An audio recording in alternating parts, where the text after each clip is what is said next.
Hello and welcome to another edition of your favourite podcast, Insane in the Membrane. Insane in the Membrane. Hello everybody, welcome back. I am in my flat as I do this introduction, and I'm having a nice time. I'm sat here in my shorts.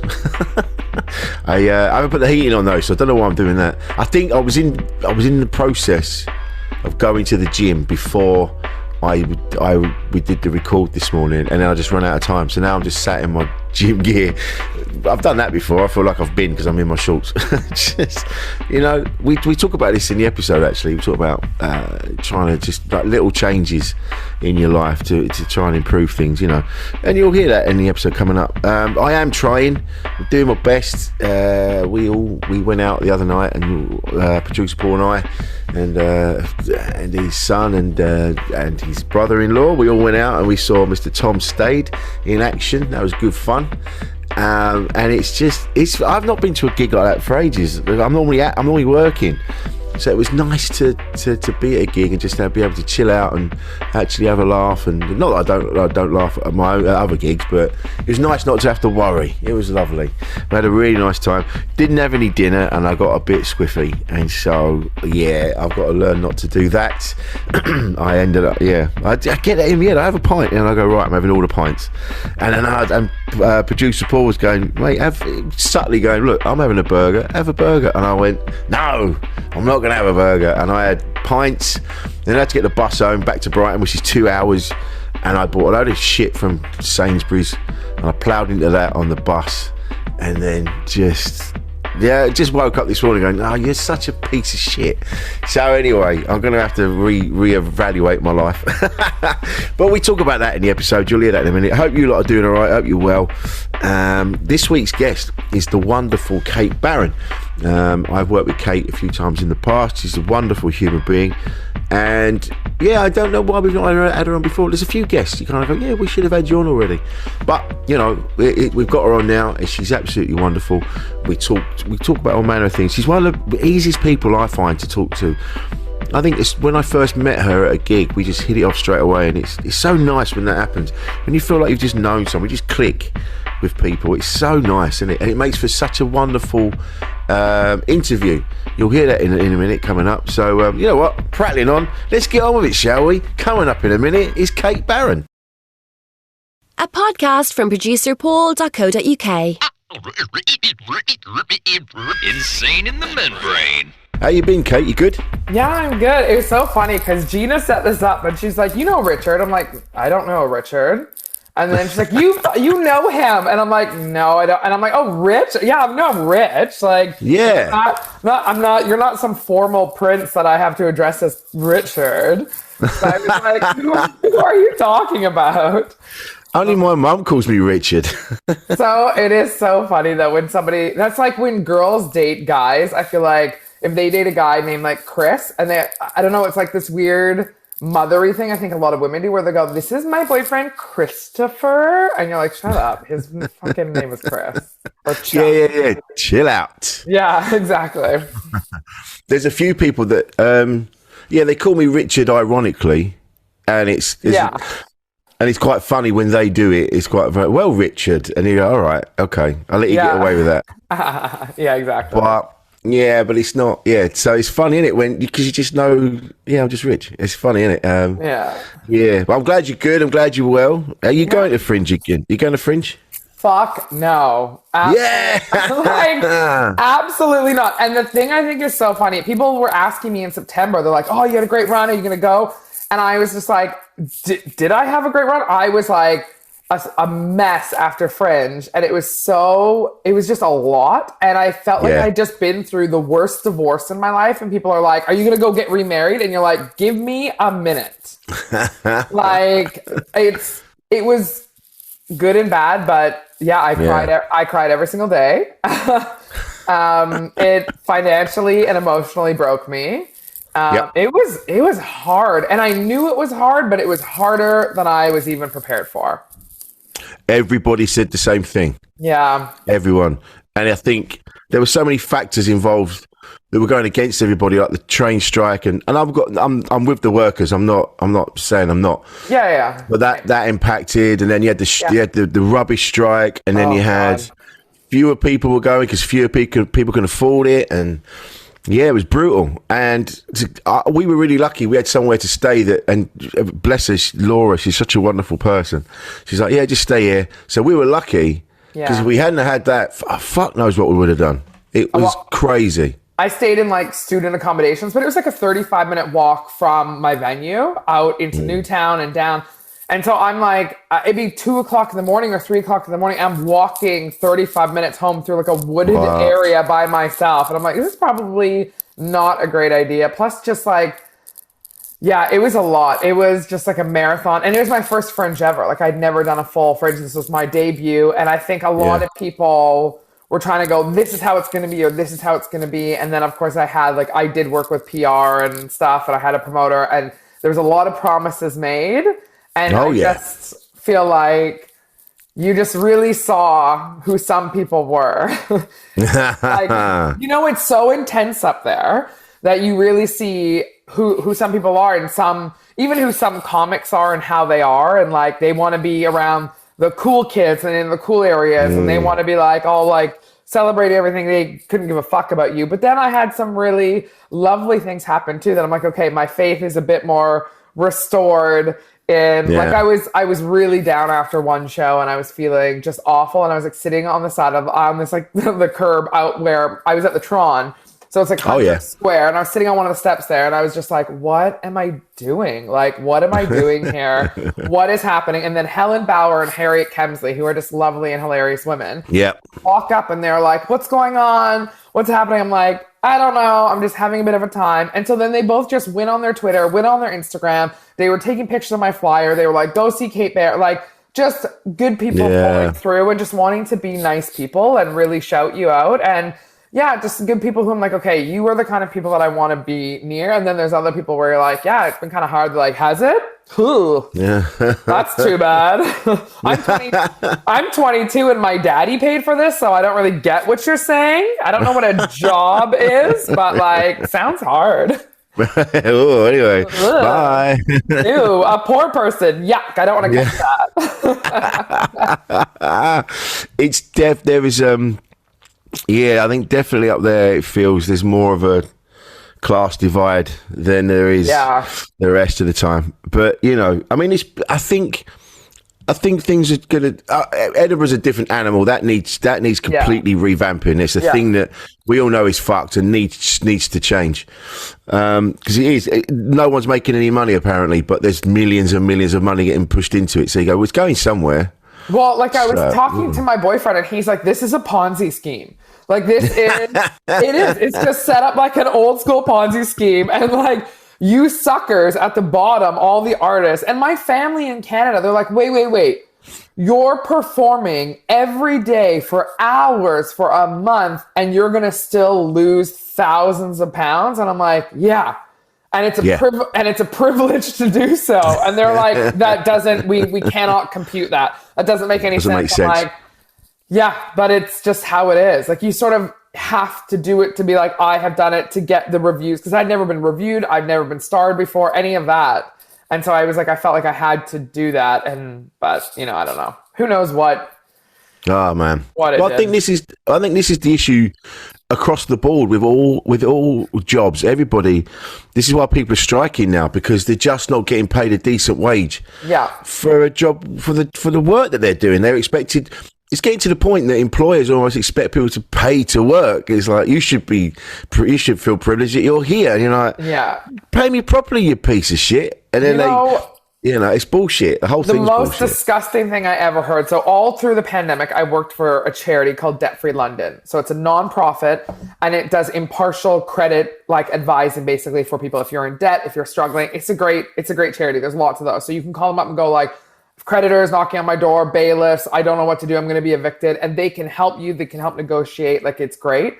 And while I was working there, I just became a lot more attuned to like what was going on over here as well. And It's so insane that people who are like, I'm a nurse and I work full time and I'm doing 12-hour shifts and I can barely afford to put food on the table. Like, are you fucking for real? That's disgusting that we cannot pay like our healthcare teams. Oh, we're all clap for them, but then like fuck them when the actual time comes. And the grossest thing that I heard was BT. So, you know, like BT's a massive organization. Yeah. They set up a food bank in one of their offices for their staff, for their call center staff. Yeah, and they're like, oh, and they tried to push it off as though it's like, it's a great thing. It allows staff who don't really have enough money. But then it turned on them and they were like, so you're not paying your staff a wage that allows them to eat food and you're trying to act like this is so great. You're allowing other members of staff to bring in pot noodles for them. Like, that's disgusting. Wow. Yeah, isn't that gross? Yeah, that's the worst thing I've heard. Why are you working if you can't even afford it? You may as well go on benefits and you may as well do this if you can't get ahead or save or pay for things or like it's wild. Yeah, it's really sad. Oh, well, this. I think we've talked about this before on here. The fact that if you're that kind of person that is a great person that wants to be a nurse and take care of people, you should be given every incentive to do that job, because not many people can do it. You know, yeah, we all have empathy and we all care, but not to the extent like nurses and doctors and people like that doing. But you have to pay to train to be a nurse, and then you need to have your wages topped up with universal credit or whatever, because you're not earning enough, and you get charged to park your car at work, and it's like, it's fucked. That should never be happening. I completely agree. So my sister's a nurse. She told me she has to buy her own pens. The hospitals don't even supply the pens at her hospital for them, and they have to chart with pens. So they don't even. So they're like, she's like, pens are gold. And like, if you lose your pen, so you have your own nice pen. I'm like, why are you buying these pens? She's like, well, because they're my pens. I'm like, what? How? It's like when school teachers aren't given like books for the class and things. Like, I didn't know when I was little. I thought, you know how like you go into like your grade 1 class or whatever, and there's like decorations and alphabet all around. I assume that like the school obviously did those. Those are all teachers paying to put up decorations and all of that in their classrooms. Oh, so like empty rooms with nothing. And the fact that that's just like, that's expected, like they're already on a shit salary and they're just expected to go above and beyond and do this, infuriates me. Like, it absolutely infuriates me. But then I know people who are like fucking coke snorting bankers who are just given everything and more than enough. And they're like, oh, I have like 4 phones. Do you want to spare? Because like, well, I don't need another one. And you're just like, what in the world? There's such a disparity between everything now, especially with the people that are in charge of everything, in charge of the money, or you know, the bosses of everything. They don't use the NHS. They have private healthcare. Yeah. They don't. They probably get their shopping delivered. They don't even know how much a pint of milk is. They have no clue, and so they just assume that because people with money always assume you've got money. Yeah. The amount of times I've been out with people, and they're going, oh, well, we will get this, we'll get that. And you're going, I can't afford that. I'm going to have to get my own shit. You can split the bill with you. You're like, what do you mean you haven't got any money? You're like, I haven't got any money. You go, but you're working all the time. I go, yeah, but it doesn't work like that. It doesn't come in like that. It's just, we're all chasing our fucking tails at the minute. That whole splitting the bill thing is like, it kills me, because also I don't really drink that much anymore. And so if I go out, like I was out, you know, on a holiday actually recently with some friends, and they insisted on going to this really, really nice restaurant. I think it was like in the Ritz-Carlton, this restaurant. And I was like, fuck, already like, fuck me. And so we're there, and then I'm like not really drinking. I'm not even that hungry. So I'm just going to get like an appetizer or something. And then my, a couple of the friends who I love them, they're ordering like martini, they're ordering 20-pound martinis basically, you know, and one after another. And they're like, should we all just like divide it up? I'm like, no. I'm like, I'm really sorry, but like, I cannot. And then they're like, ugh, I hate talking about money. And I'm like, of course you do, because you have it. Yeah. Like, I have to be realistic about money, but they're like, I hate talking about money. And they're like, fine, I'll just pay for everything. And then I'm like, I don't need you to pay for me. I just need to not pay for you. Yeah. Like, oh God, this happened I once went to a birthday party at Soho House, and this prick of a fucking guy, I hate him so much. He wears like a little like ascot and like thinks he's like, I'm convinced he's a scammer because I've only ever seen him in one outfit. It's like a very nice outfit with like Dolce & Gabbana and stuff, but I'm like, I've only ever seen him in that one outfit and all the times I've ever seen him. So I'm convinced he's a scammer. We went to Soho House for a birthday party and he's like, oh, what are you guys drinking? And I was like, I don't know, just some like shitty by the glass of wine. And he's like, let me try it. Taste it. And he goes, ugh, that tastes like dog food. And then he goes, I'm going to order wine for the table. Orders wine for the table. Orders lots of tequila shots for the table. Orders all this stuff. And then at the end, he goes, okay, so we're all splitting? And I was like, what? Right. I was fine with my dog food wine. I'm okay with that. Like, I grew up eating dog food. I'm fine with that. Yeah. And when you call people on their bullshit, then you're made to feel like you're the asshole all the time. You're like, no, the reason I already said I can't afford to come here. I already said that. I already feel bad that I've already had to say that. But I'm here because I don't want to be a dick. But I'm here and I'm just going to have to pay my way.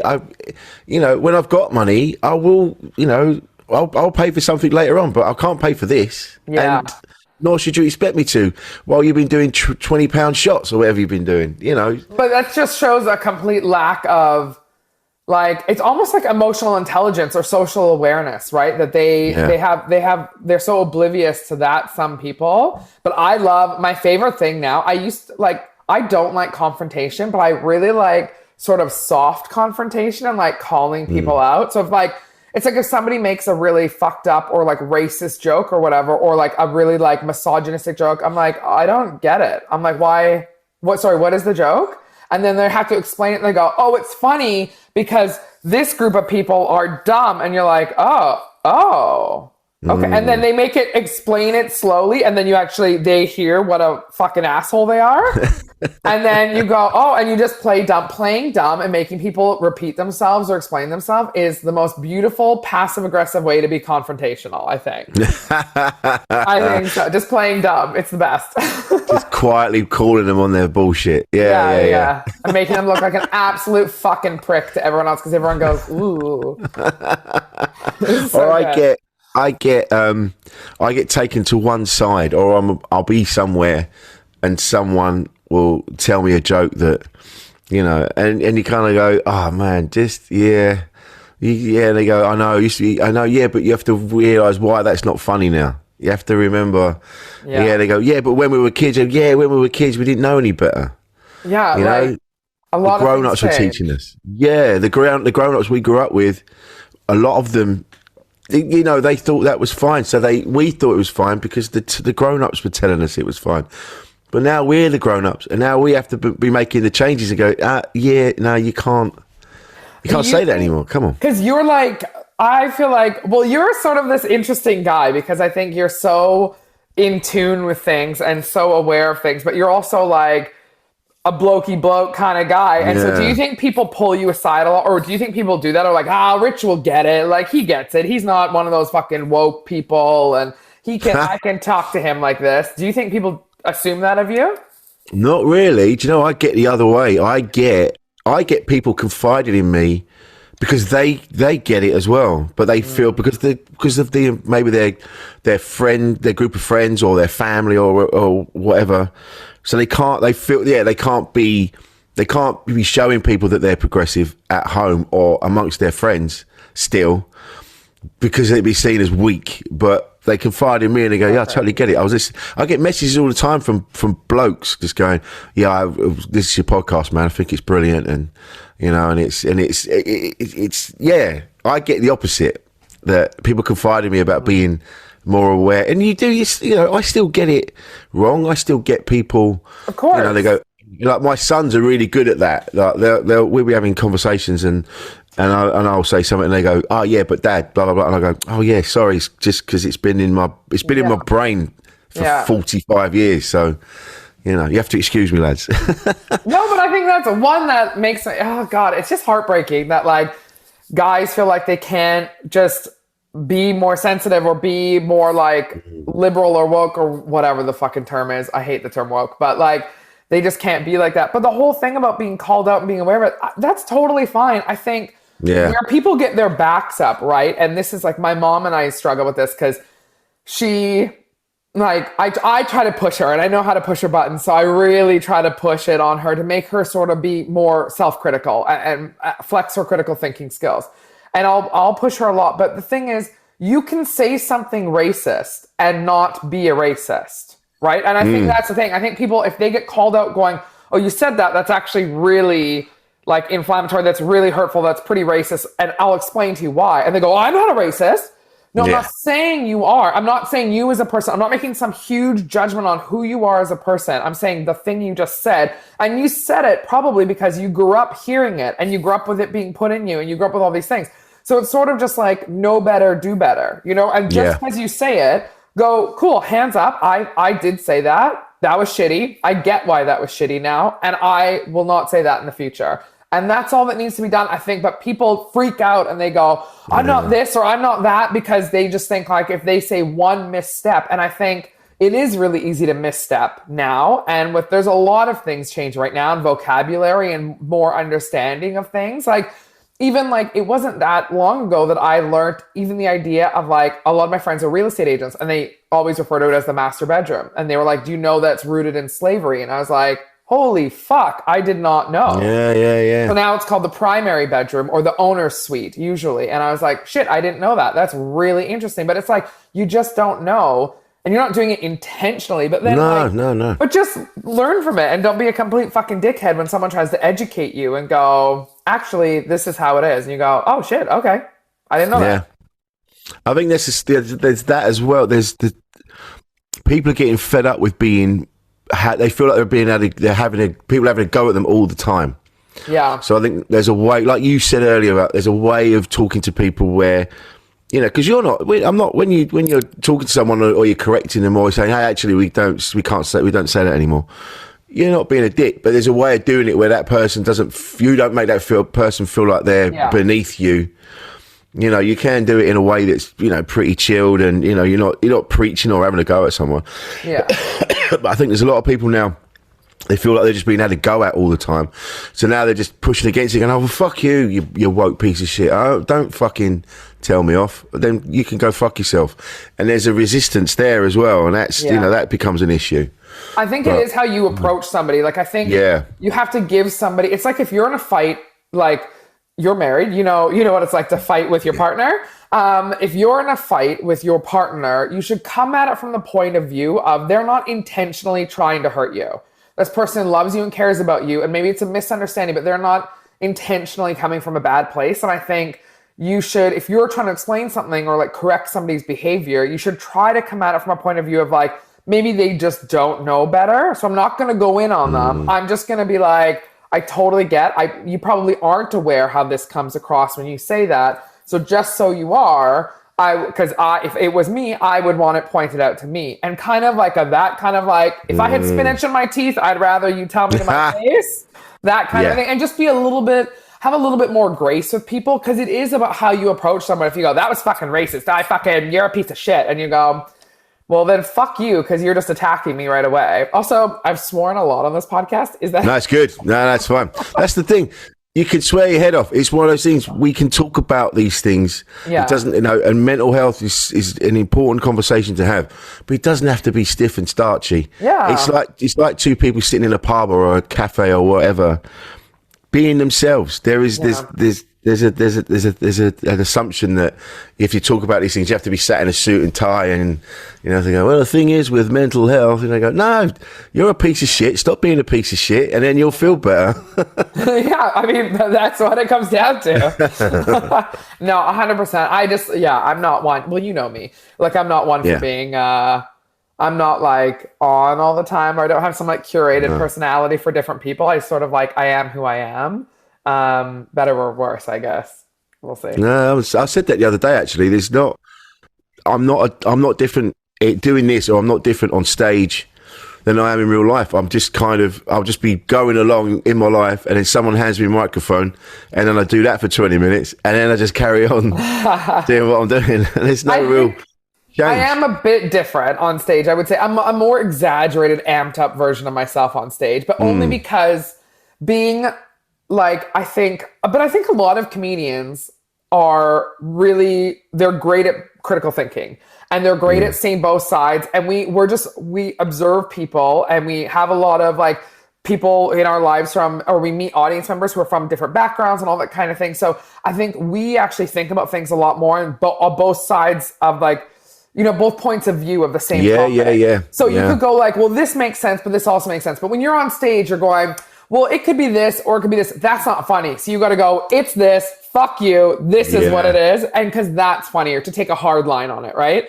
And But that's the only thing I'd say I like seem very hard line on things and like more aggressive. But sometimes my boyfriend talks to me and he says that he doesn't recognize who I am on stage all the time because I'm like a softer, like kinder, maybe version of myself off stage. I'm still me and it's still all my opinions and I back anything I say and everything. But it's not as much of like, I do genuinely think that you are just like, they hand you a microphone and you're like, just keep talking and keep going. I think that's it. It's just, it's funny. I was talking to Tom Stade the other day, and I've known Tom years, and we were talking about that very thing, about comedians shouldn't really take a side. We should kind of be looking at the whole thing. Yeah. The whole thing, human beings and human nature as a whole, and picking that apart and going, well, that's fucked and that's fucked on all the sides, all the arguments. We should be standing back and going, yeah, I totally get where you're coming from. I get where you're coming from. But I shouldn't really be siding with anyone. You should be just finding the funny. As long as no one's getting hurt, you're not punching down. But as long as, and we were just talking about that, going, yeah, you should just be we should be observers, because that's what we are. Like you said, we're observers. We observe it all, and then we comment on it. Yeah, that's sort of like what I think, like what like Bill Burr. I'm a big Bill Burr fan, and what Bill Burr does really well, he'll say really something like big and inflammatory of like a hard line of like, this is why women are awful, and then he goes into like a whole blah blah blah thing about it, and he's very good at doing that and kind of examining it as a whole. If I met Tom Stade for the first time in Edinburgh, and he came in with Jojo Sutherland into some gig, and Jojo was hosting, and they had a few drinks. And, and I'd never met him before, and I went up and gigged, and he kept being like, "You're the real fucking deal. You're the real fucking deal." I really like that, but I'd never met him. I've only heard like loads of stories, but he's a fucking funny guy. He's one of those people. Yeah, he just walks his own path, and he's kind of look. This is how I feel about this today. I might feel different about that tomorrow. Yeah, I don't know. Just see how that's where I'm at today. I just want to make people laugh and just do. I want to be able to do it. That's all I want to do. And there's no malice in him. And I think that's the thing. Sometimes people look at comedians and they'll go, "Oh, well, he said this, so back to what you said." They go, "Oh, he said," not necessarily Tom, but other comics. "Oh, he said that, so he's clearly a misogynist, sexist piece of shit."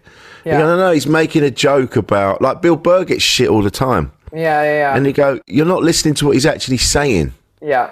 I know that you're not listening, or you're taking it completely out of context, whatever he is saying. And like, you're taking a 30-second clip and it's part of a 20-minute bit that is all about, it's so nuanced, but that is the problem with anything, right? You take it out of context and it looks really fucking bad, but it's just like, it's just people not listening or not wanting to hear, that's the worst. Some people just they don't want to hear, and they're just like putting their fingers in their ears, and they just go like, I heard enough. I heard as much as I need to. That's it. Yeah. And then that's it.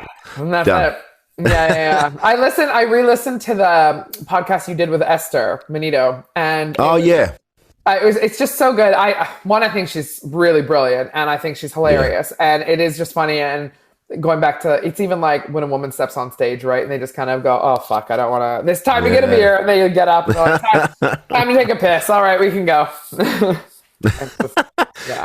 There's still a bit of that, and it just but change is happening. We are making changes. Yeah, we might not see the results in our lifetime, but the next generation will definitely benefit from what's happening now, and I think that's what we have to remember. Yeah, just because but people expect everything to happen overnight. It's like, right, this is how it is now. And you go, whoa, hang on a minute. We all need to get our head around it. We can't just change things just like that. And you go, right, now it's this. And you go, yeah, but it wasn't that yesterday. So can I have a minute? Yeah. Just chill out a little bit. But yeah, I think we're all changing. We're since the pandemic, I don't think we've given ourselves enough time to sort of get over. It's still ongoing, but from the lockdowns, we haven't really given ourselves time to recover. We're still processing it. And, you know, I mean, you had massive changes in your life. Yeah. You know, so, you know, and I don't think we've given ourselves enough time to process what's gone on. No, I don't think so either. I think there's stuff that we're going to be dealing with for years, and and how interesting stuff that I've like listened to podcasts about or read about, like kids in particularly, like how this is going to affect them. Because there's like the older kids who are, you know, teenagers, young adults, and they sort of got it and it was shitty for them, but they understood it. And then there's like babies, they didn't understand and it didn't affect them. But then there's like kids in the middle who are younger, who couldn't comprehend what was happening. Yeah. And also because all the strangers they would meet, they were like covered, like recognizing facial cues, facial expressions, emotions, being able to read that is a thing you start developing when you're younger. So if every time you see a stranger for the first few years of your life, they are like covered like this and you can only see their eyes, you won't be able to recognize and read emotional cues and signals from people. Right, yeah. So it'll actually affect kids socially and emotionally a lot different in ways that we haven't even seen yet. And it's fucking with kids' development. And I think from all of that, but from the mental health point of view, and like, I did go through a load of changes when I was in lockdown because I was really unhappy when we went into lockdown. And, but I think a lot of people, they kind of went one way or the other. Some people went off the deep end and went like, what is this even for? And some people did what I did, but there's no right or wrong. But it's just like, I don't think we've all sort of been able to step back because now we've opened up. We're not in lockdown. So everyone's like, okay, go. We got to get back to living. We got to get back to life. Like when's the last time you were at a comedy show that wasn't packed lately? All the clubs, they're packed out since lockdown. People are just like, we got to go out. We got to party. We got to go see. We have to experience things as long as we can, as much as we can, in case it happens again to us. That's true. Yeah. And it's, like you said, I think one of the good things from the lockdowns was it gave us all a moment to kind of, especially us because we travel around all the time. I think it gave us a moment to kind of, we were sort of appraising at what the life that we had. We kind of go, actually, it's not too bad, you know, running around doing the gigs. And I was complaining that I was at another train station at 3:00 in the morning, but you know, I miss that now. And I think it made me kind of appreciate it a bit more. Yeah. And appreciate other things. But yeah, there was a lot of people, a lot of people, it really affected them. And I think they were lashing out in different ways. I remember there was an argument kicking off about Jamila Jamil, and she was talking about body positivity. And then people were going, yeah, but what does she know? She's 2 stone. And you're going, yeah, but that's not what she's saying. She's talking about, it doesn't matter how big or small you are. It's you know, it's about how you feel, and we shouldn't be. It doesn't matter if you're 2 stone or 20 stone. You should be. You should just be able to feel happy with who you are. And I don't know. It was a weird conversation that was happening, and I'm like, all right, everyone chill out. But I don't know. It's a funny one because I want to lose a bit of weight, but because I want to lose, I'm uncomfortable. I don't feel, none of my clothes fit. I feel shit. Even though people say, they go, oh, you know, you're a handsome dude. You're this, you're that. You go, I don't feel that. I feel like a piece of shit. So I'm all for body positivity, but I don't feel positive about mine. So I want to change it. And I think the whole thing with body positivity and the thing that, like, my thing that I can't sort of get my head around, I think body positivity, I think the terminology, I don't know, maybe that's what I have a hang up on.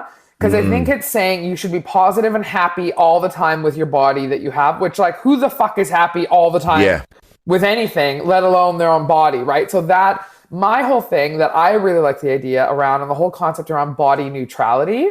So it's like, you don't need to love yourself all the time, but even if you're big or small or whatever, you should just be allowed to exist without fucking hating yourself or other people hating you publicly and to your face. Like, just have the right to exist. It doesn't need to be, people don't need to love you. They don't need to hate you. Just live.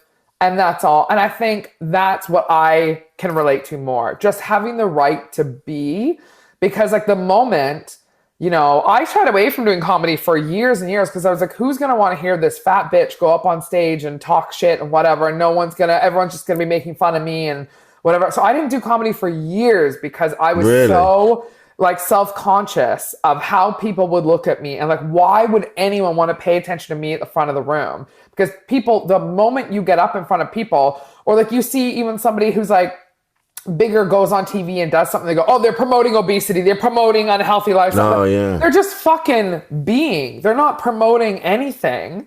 They're just being there. Like, just let them fucking live, I think. So body positivity, I think it's really complicated. Like, I get it and I want to be body positive. I think there are people of all shapes and sizes who are healthy and happy and love their bodies, and good for you. And I love that for you. When I talk, and like I talk about this in my show, my solo show that I did, it's about me and my experiences. And like you're saying, that people are going, well, Rich, you're a handsome guy, you're cool, you're very stylish, all this stuff. But you're like, but I don't feel great about myself. And that's what's more important. You got to feel, it's about you. It's not about anyone else. So I went through a lot of changes and I did a lot of stuff that I talk about in my show, but it was all for me. And I'm not trying to preach that it's right for anyone else. For me, it was because I was at a place where I fucking hated myself and I was like, ready to not be here instead of living that life more. Oh, mate. Just, and people don't understand that. They don't get it. And I, we've worked together before, and you know, I didn't think there was an issue. I thought you were fine. You were great. You were like, but you don't know what's going on underneath. Yeah. No one knew there was an issue. I had close friends that go, I didn't even know this was a thing for you. I'm like, yeah, because I would just go home at night and cry by myself about it and talk about how much I think about how much I hated my life and like all this stuff. And I would just put on this front. So it's even harder because you're acting like everything's fine all the time and you're totally fine. Yeah. But like, it got really, really fucking hard. But I saw this thing the other day that just said, assume everyone you're going to have a conversation with today is grieving in some way or another. And that's how you should go into that conversation with them. And I was like, that's fucking true. Cause you just don't know like what somebody's going through. You really don't know what people are fucking going through. And people, even your best friends who you think are telling you everything, you just don't fucking know. No. And I think it's that comes up a lot on here. Is that like people say, oh, reach out. You should tell someone how you're feeling, but it's not as easy as that.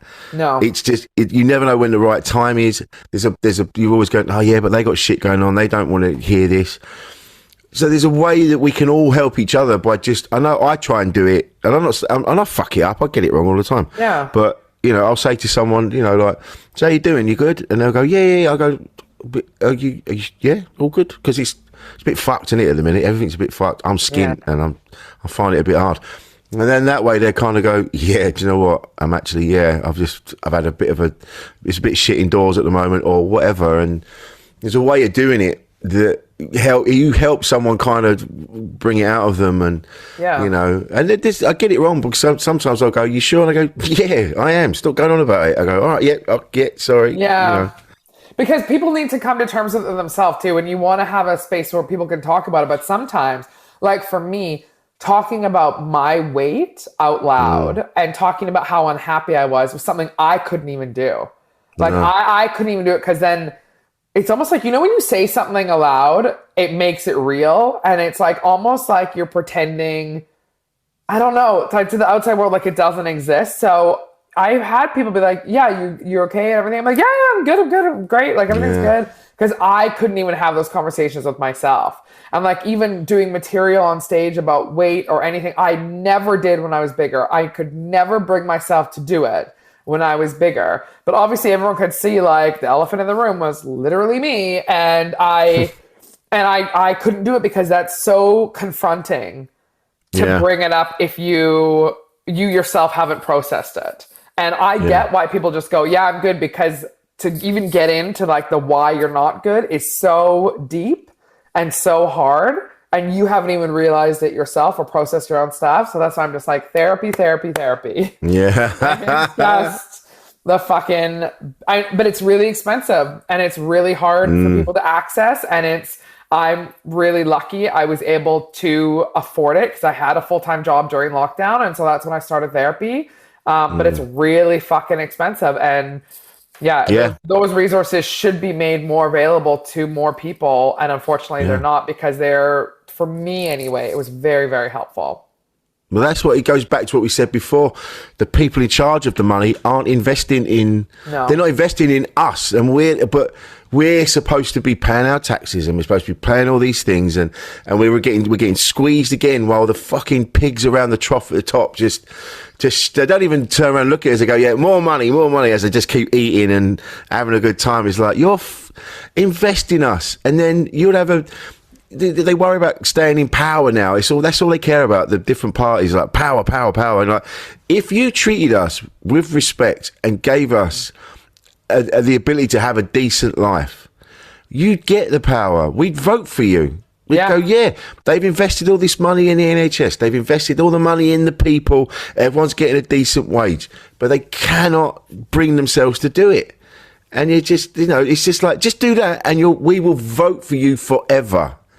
Well, and it's just people who are happier, healthier, more supported, have better incomes, push more money into the economy, build it stronger. They're more productive. Like, it'll make the country better.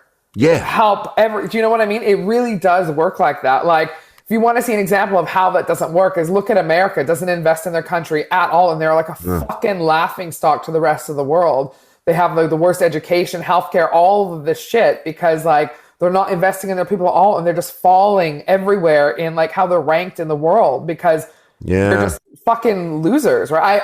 America is, to me, I always used to be like, oh, I want to live there. I want to live there. I want to live in New York. I want that like American dream glam life because we're Canadian. So we're like same, but not. And we're so close, but not quite. And I always wanted it. And now I'm just like, man, America is the girl who peaked in high school. Like, yeah. Right? Like, she's the one who we all, when we were younger, like, oh my God, she's amazing. And then after high school, she's like fucking pregnant, deadbeat, and you're like, ugh. I don't think she's still all that cracked up. She's still in the hometown, working at the off license, doing whatever. Like, not to say she goes to the same bar that we always used to go to. Exactly. She's still just hanging never out gone past there. And she's like, life is good. Remember the good old days? And you're like, no, girl, we moved on. No, I've seen more now. I know more. That's why everyone needs to travel as much or as often as whenever they can, just to like, get outside yourself and get outside your little bubble and just experience things, however you have to do it. Oh, absolutely. 100%. Get out there and have a look around. And I think going back to what we were saying about weight loss and things like that, I think there's an assumption that you get to a point where people go, I can't do it. I'm this age now. There's no point. There's that thing they go, once you get to 50, it's harder to get it off. And then you go like, well, no, it's not. Your metabolism might be a bit slower, but not. You can still do it. It doesn't matter. It doesn't matter how big you get or whatever. You can still do something about it. And I know that's easier said than done. And I'd say that as someone who's now in the process of changing things. Yeah. But for years, it wasn't that. For years, I was like, this is it. I can't do anything about it. And that's the thing. It's I don't know where I found the kind of the power to kind of go, enough is enough. I'm fucking changing this. Yeah. Well, good for you for doing that. Like, good for you for having that kind of like awakening that you want to change. Yes. Is it harder to lose weight and make lifestyle changes as you get older? Absolutely it is. Yeah. But is it impossible? No, it's not. And like, it's just something you need to do for yourself. It took me a long fucking time to finally go, because you just think you're so far down this path.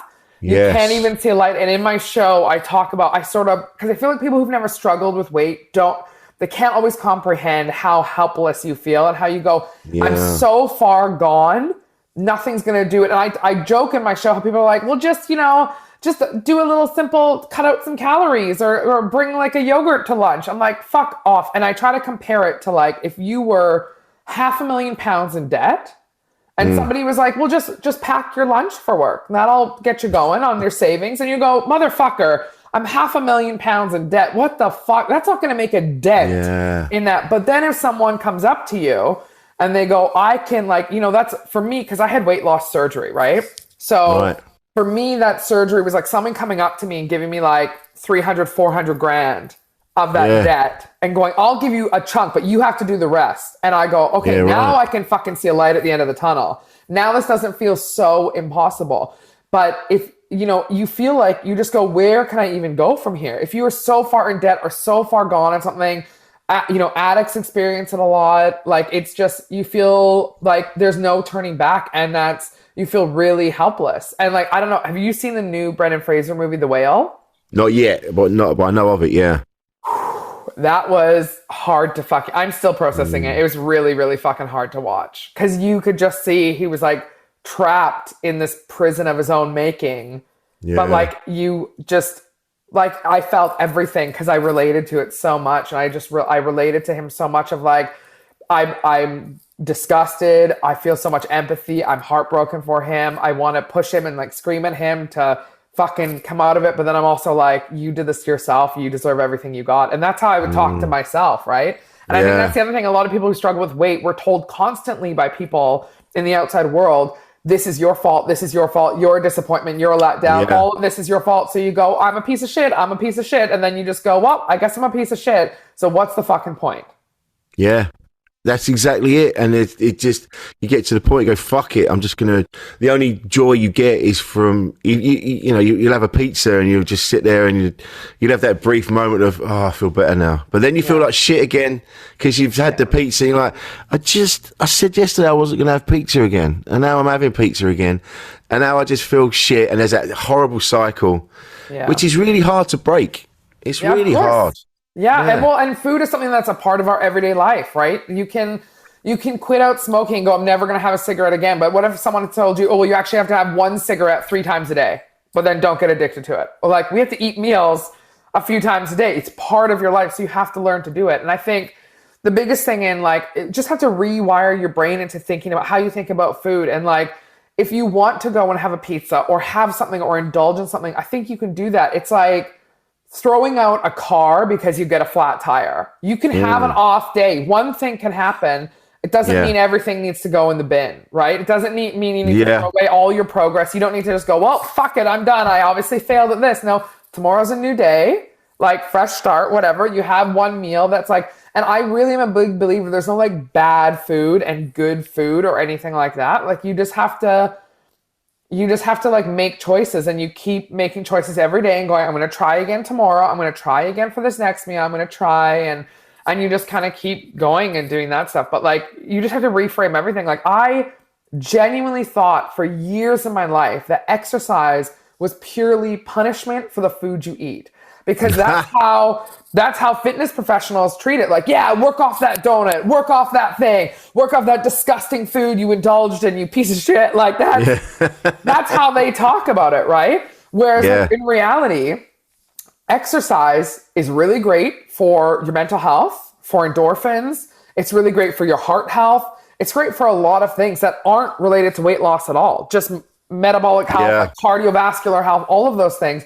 And it's really good to get outside. And I'm not talking like go to a fucking high intensity HIIT class or something. I'm talking like put on your shoes and go for a walk around the park. Even if it's 20 minutes in the morning, just start your day, grab your coffee, and instead of sitting at your table and drinking it, do a lap around your neighborhood and come back. And that'll automatically get you feeling better. You have some fresh air in you, all that kind of stuff. And I genuinely thought exercise was just punishment for food you ate. So if you starved yourself of those foods, you would not need to exercise. But now I have this complete different thing where I'm like, I remember playing tennis when I grew up. I remember loving tennis when I grew up. So I started playing tennis again. And instead of like investing in like a personal trainer, I was like, let me get a tennis coach. And once a week, we'll do a 2-hour session where I'm sweating and being active, but I love it. And I'm not running on a treadmill looking at a wall or someone's fucking ass in front of me. Like I'm playing tennis, I'm outside, I'm having fun. I'm playing like a sport that I really like. So it's like also find something that works for you and it helps your mental health. If you like football, find a football team of a bunch of other fucking fat old men to play with. And you guys can all have fun and kick a ball around. And like, you know what I mean? Like it doesn't, just find something that you're going to really enjoy doing, that you're going to go, I want to go back next week and I want to go do that again. And exercise doesn't have to look the same for everyone. And like walking alone is the most incredible thing. And I think I just had to retrain my whole mind. But again, it was like, I felt so hopeless. I just thought, what's the point of anything? And I got to the point where I gained so much weight, and I gained even more weight during lockdown when no one really had seen me. I was at my heaviest. that I remember like standing in the kitchen, like making food. And I was like, why does my back hurt so much just from standing? Just because I was carrying so much weight that like my back would hurt just from standing. I'm like, fuck me. Like I'm in my 30s and like I need to change this. If not now, it's only going to get harder as you get older. There's never going to be a better time to make a change than right now. So you just have to fucking dive in. Yeah, absolutely. And you've hit so many nails on the head with what you've just said. It's like I play football on Tuesdays, not all the time, but as often as I can with other comics, and it's brilliant. Yeah, I mean, none of us, we're all right. No one's picking us to play, you know, in the FA Cup, but we get by and we have a good time. None of us are. We just have a really good. It's the whole thing. Because there's been a few people have come down and have taken it too seriously, and we've had to say to them, "Look, it's not really what we're about. It's more just a friendly kickabout." So anything like that, go and do that. But the walk as well, I love doing that. And do you know what I love? I love going for a walk in the rain. Because it makes me feel like I've actually done. It feels like harder. It's like, like a tough mother, but I've just been for a walk in the rain for 20 minutes.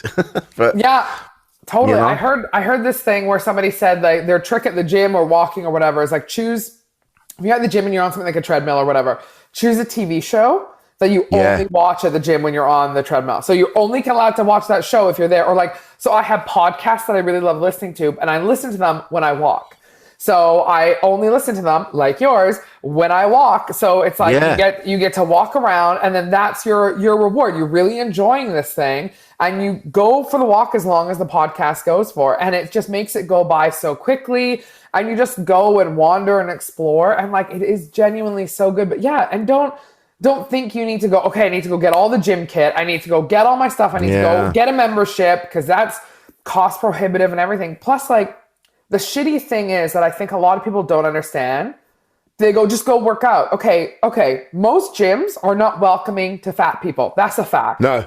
Right? Not at all. They just aren't.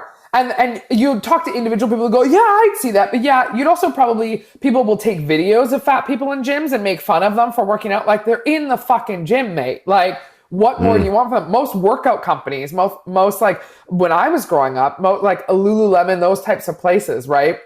The founder, Chip Wilson, has like famously talked about how he doesn't want fat women wearing his clothes. Most workout companies and athletic clothing brand companies, they don't make workout wear in bigger sizes, right? Sweaty Betty, they don't make it in bigger sizes. So, and they were not welcomed at gyms. A lot of machines people don't get have weight limits on it and are not suited or would fit somebody of a larger body as well. So how the fuck then do you think I'm just supposed to go and suck it up and work out with all these people who are like shredded and in their cute little gym outfits when I've got like fucking pajama bottoms, a baggy t-shirt, old trainers, like, you know, and at this like gym that I can barely afford, and like trying to go into one of these classes where I can't keep up with anyone or I can barely fit into the machines. How is that going to make me feel any sort of way? And like, people just, I don't think people get, it's just not as easy as you think it is. It's like, it's just not that simple. It's especially when you're younger as well. You're more aware. You're more worried about what people think of you. It's a bit. I'm very lucky now. I'm in my 50s. I don't worry about it as much. I want to change things for me. I don't like what I see, and so that I see my reflection in a shop window or a car window, and I'm like, the fuck it. Come on, man. That's me. But when you're younger, and especially when you go to somewhere like the gym, you think you don't realise that no one gives a fuck. No one's actually looking at you. Everyone's kind of doing their own thing. But there might be the odd look, but people are in their own thing. But you don't think that. You think you walk in there in your pajamas, in your big shirt, and you think the whole place just goes, look at the fucking state of that. And it immediately put off, and then you can't work the machines, you know, you're not putting on as many weights as the other people, and you feel like, and it's so hard to get through that. Yeah. And like so many people make that one step, turn around, and never go again. Yeah. That's why that's why you don't need to go to the gym. Personal trainers will tell you that. Proper, decent personal trainers will tell you don't need to go to the gym. You just need to do what you said. Go for that walk around the park. Little changes, like don't put sugar in your coffee. just things like little changes. If you're having, I've said this so many times, if you're having a bowl of soup and you have a sandwich with your soup, just have one sandwich and then half a sandwich and just change it really slow. It'll take a while, but those little changes will make so much difference in the long run. And that's all you need to do. I think one of the bigger things too is like people who are often going to the field of like nutrition, health, personal trainers, everything. Those are people who have grown up naturally thin, right? They have genetics that make them naturally thin. And they go, this is what I do to keep this body. Okay, well, everyone in your family is thin and fit. All the genetics, everyone in my family is overweight. Every single person. I grew up overweight. Everyone is overweight. Genetics play a huge role in weight. And I'm not saying you can't do things that can alter that, but I genuinely don't think, like, I'd have to starve myself to get really small, right? I don't think, I sort of do think that some bodies are just meant to be a little bit bigger. I'm not saying obese or overweight or whatever, but it's just like, and I think so part of the problem is that like the people you want to take advice from are people who have never dealt with it in their lives. Who've never been through it, never experienced it. But exactly what you're saying, like small changes in anything make a huge difference. If you have, even if you are someone who has like a drinking problem and you drink loads and loads and loads, if you cut back to going, okay, well, I drink, a bottle of wine a night, I'll have 2 glasses of wine a night instead, to maybe go down and down and down and down and down. But like, you don't need to go cold turkey to see change. And it's really difficult to do that. And like, change is really, really fucking hard. So also have some forgiveness for yourself. And that not every day is going to be this great triumphant day where you're really proud of yourself, and just give yourself a little bit of grace and a little bit of like leeway. And I think we offer that to other people, but we don't give that to ourselves. No. And also I think the thing is like people fat shame people a lot. People want to change other people, but it's like, we don't know how hard it is to change ourselves. You're never going to change somebody else. You're never going to do it. Change is a very difficult thing. And you have to want to do it for yourself. But it takes a lot to get there. Oh, it's hard, but it's doable. It doesn't matter what age you are. It's all possible. Yeah. And this it's going to be hard making it. Like I've now come to the realization that I don't drink at home, but I can't when I'm out. If I have 1 pint, then I'm like, right, I'm going to have more. And I'm going to drink, and then so now I have to be like, I've only realised this in the last few weeks, and so now when I'm at gigs, I now have to say no, thank you, I don't want one, because I'll do the gig, I'll have a pint, and then I'll go out afterwards, and then I'll end up, and I'm like, I don't want to do that. So now I'm like, and that's really, it's so hard because I'm also a little bit sort of socially. I get a bit nervous when I'm in company, and it takes me a bit to kind of go, hey, and relax around everybody, and a drink speeds that up. So I'll have a pint, and then I feel better, and then I'm good. So it's hard, but I'm going to do it, and I'm making those changes. And it's like, make the phone call that you've been putting off, send the email, even if it's been too long, you haven't replied to an email. And you go, oh, fuck, I should have replied to that ages ago. Say, do you know what? I'm really sorry I've not replied to this before. I built it up in my head. It got bigger than it should have been. This is why I'm doing this now. I'm really sorry. And people, 9 times out of 10, they'd be pretty cool. They'll go, no, don't worry, it's fine. We'll do it. Yeah. And most people go like, because I recently went home for a while because my dad got sick, and I was home helping take care of him and stuff. He's okay now, which is great. But I went MIA, like on everything. And I just went like, I had some bookers text me being like, are you okay? Are you coming back? Like, what is happening? And I really did not answer. People were following up on emails. And I was just like, I just wasn't in the headspace to answer them. Do you know what I mean? And like comedy talk when I'm like in a hospital, my dad's getting his lung cut out. And like, I wasn't there. And when I came back, and I was just really honest, I was like, look, I was going through a really hard thing. I was dealing with this, and I was with my family, whatever. And everyone was like, oh my God, I'm so sorry for like pestering you with emails. I didn't know you were dealing with all that. But most people are understanding. And I think it is just being like, don't be like, oh, sorry, man, I was like too busy and whatever. Just like, but just like, if you're not a dickhead, I think most people go, oh yeah, I'm really sorry you having to deal with all that shit. Yeah. And they just are pretty nice to you. Like, generally, I think. But small changes. So. Small changes everywhere. Yeah. Just all you got to do. And it doesn't have to be like, write a to-do list. If you get it done, then fine. If you don't beat yourself up. If you tick a couple of things off, you tick one thing off a day. Yeah. You're still achieving. You still achieve more than you did yesterday. Exactly. If you have one biscuit instead of two, then that's a small change. And then eventually you'll have a biscuit every now and again. Just do it now. Like you said, now is the best time. Yeah. And also my sister's on a weight loss journey now, and which has been amazing, and she's doing fantastic, but she'll be like, oh, I only lost, 1.5 pounds this week. I'm like, yeah, but okay, you're still losing. And if you hadn't been doing this sort of health journey and stuff, you don't always lose a ton of weight every single week. And 1.5 pounds in a week, it was weight you never would have lost back then. And cumulatively, you're doing really great, and you're still losing, and you're still doing great. So also don't be so hard on yourselves, right? You can't go from sitting on the couch to running a marathon. You have to train, it has to build up, and it takes time. And that's the same with weight loss or getting healthy or changing habits.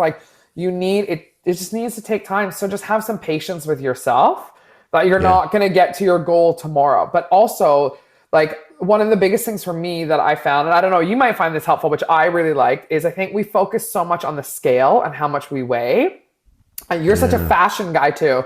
So clothes could be a really good motivator for you. It'd be I really want this cool jacket that I really want to fit into, and I want that. Something like that could be really great, as a goal. But I have a huge list of non-scale victories that I wanted to get. And even still, so there's stuff that I still can't do. And then there was stuff that I was I put on there, different ones. Literally one of them was being able to just cross my legs. I swear to God, you know how proper little ladies just cross their legs. I couldn't physically do that before because I was too big. And so now it's such a comfortable thing for me to do, but every time I cross my legs, it makes me so happy. and I had it on my non-scale victory list. And another thing was, for the last few years before I had the surgery, I needed a seatbelt extender on every airline I had taken, airplane I had taken, which was devastating and heartbreaking. I have a lot of stories about that are just still make me just crumble inside. But one of my goals was be able to get on a plane and just do up a seatbelt without, with minimal effort of just a normal seatbelt. And the first time I was able to do that, I was crying on the plane, and the flight attendant's we're about to take off. She's are you okay? I'm yeah, I'm just, a normal person sitting on a plane. Those things, I think, make a list of whatever you're trying to do, of things that you couldn't have done before that don't have anything to do with the scale. They don't have to do with a number, because then you go, even if I go a couple weeks without losing weight, or even if I feel I'm not bad, you go back and look at all the things you couldn't do before, all the things you couldn't have before that now you can do. That is amazing. And I think that'll also give you motivation to keep going, of those kind of little things, or just setting goals like that for yourself. I love that. It's a beautiful way to finish. Yeah. Thank you so much, Kate. So your show's going to be on at Soho Theatre? Yes, I'm doing 2 days, April 12th and 13th, which is a Wednesday and Thursday, of my Edinburgh show, Losing Myself. And it talks about growing up as a fat, awkward kid, and then what led up to the change and how that all happened, and me now, and lots of jokes. It's not all you're not going to leave wanting to kill yourself, but unlike some Edinburgh hours. It's good fun. It's at Soho Theatre. So and I'm on social media, everything at Kate Barron, Barron, 2 R's. So I would love it if anyone could come. Beautiful. Thank you so much for giving us your time. It's been a real pleasure, because we haven't spoken for ages. We haven't seen you for ages, so it's nice. But we always, I feel get on, whenever I see you, we get on like a house on fire. I feel it's just so easy to chat with you. So this has just been lovely. Thank you so much for having me. Thank you very much for coming on.